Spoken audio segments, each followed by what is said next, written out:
Am I big or little? This is written by Margaret Park Bridges and illustrated by Tracy Dockeray.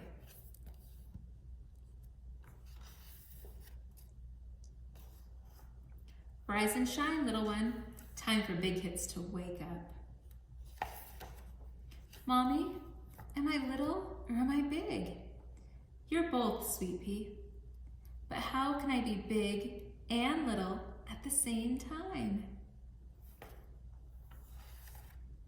Well, you're littler than I am, but I'm bigger than Kitty. Right. You're little enough to crawl under your bed, but I'm big enough to reach out and tickle you. You're little enough to ride piggyback to the stairs, but I'm big enough to hop all the way down. You're little enough to bury your face in Kitty's tummy, but I'm big enough to carry him like a baby.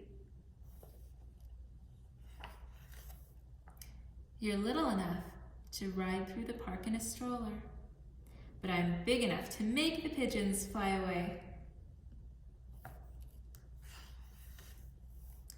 You're little enough to stand on my feet while we dance, but I'm big enough to hold on tight when you spin me. Whee!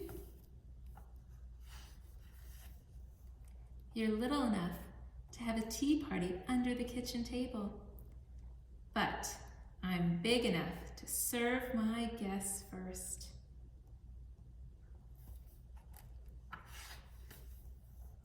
You're little enough to want dessert all day long, but I'm big enough to wait for it. She's eating her vegetables.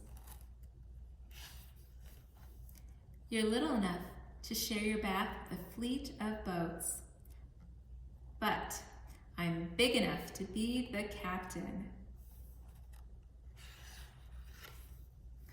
You're little enough to jump on the bed, but I'm big enough to make it when I'm done.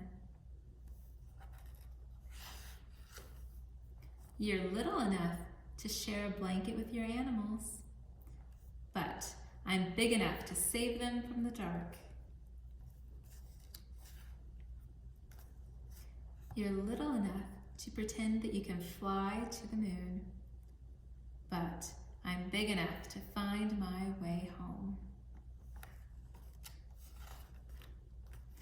Well, I'm glad you're still little enough to sit in my lap. I'm glad I'm big enough to wrap my arms around you. Yes, Sweet Pea, you're like a big present in a little box. A present for you, Mommy. Of course, just what I always